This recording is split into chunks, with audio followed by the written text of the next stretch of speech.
Hi, it's Rudy Jones of PalmettoStateBaseball.com bringing you Tuesday night's college baseball score list for South Carolina teams.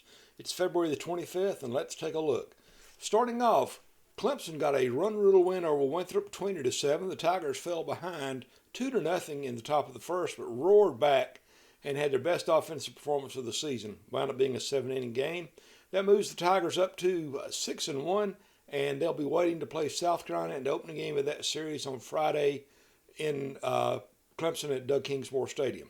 Speaking of South Carolina, the Gamecocks also fell behind early 2-0, and they roared back to beat Gardner-Webb 14-4. They beat them in 7 innings in run rule fashion. Jace Woida hit 2 home runs. The Gamecocks had 5 as a team, and they improved to 9-0 going into the Clemson game.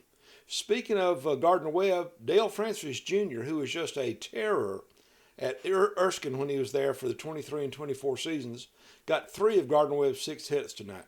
When Francis was at Erskine, he hit 425 with about 29 homers and over 100 RBI in 2 seasons. Pretty good work. He's a talented player. Elsewhere tonight, Coastal Carolina scored 5 runs in the 7th inning to beat UNCW 5-1. Make it 6-1.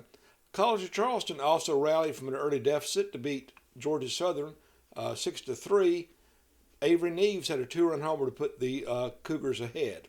Elsewhere, Wofford beat UNC Asheville 9-5. Tyler Bach had 3 hits and 4 RBIs. The Citadel evened its record at 4-4 with a 42 win over Presbyterian. The Bulldogs only got 2 hits, both by T.J. Anderson, but they benefited from 6 Presbyterian errors to win that game. Elsewhere, Anderson beat Southern Wesleyan 12-5. Cleveland Community College beat USC Lancaster 9-6. Florence Darlington Tech played the Francis Marion Junior Varsity team and beat them 11-1 in 5 innings. Devin Mitchell had 3 hits for the Stingers. Lander had another big win. They beat Limestone 13-2. They have now won, I believe it is 8 straight games. That's correct, 8 straight games.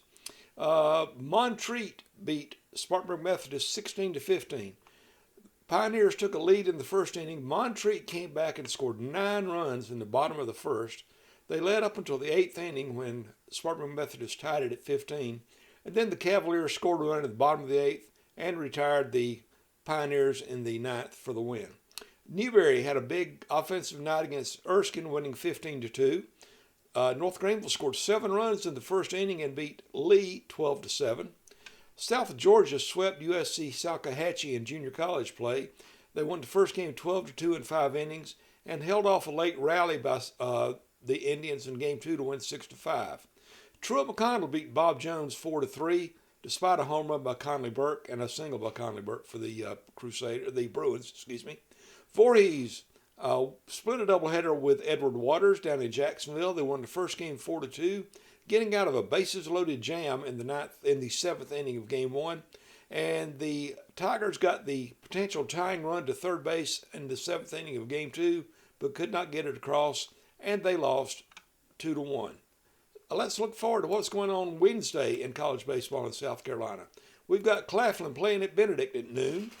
USC Union is playing at the Montreat JV team at noon. Montreat quite often streams their JV baseball games too, so if there are any Bantam fans here, check out Team 1 or Huddle, and you may see streaming of that USC Union doubleheader.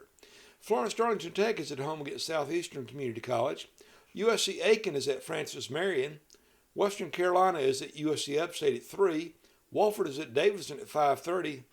Charleston Southern goes over to Georgia Southern at 6 o'clock.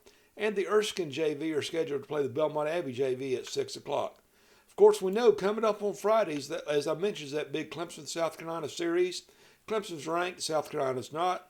Ought to be pretty good series of games. Friday night at Clemson, Saturday afternoon in Greenville, and Sunday evening at 5 o'clock in Columbia. Both teams are hitting the ball the best they have all season right now. It'll be interesting to see how the pitching does for both teams.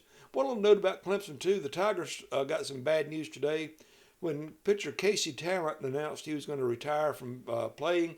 He's had multiple shoulder injuries. He missed the 2024 season. He pitched in about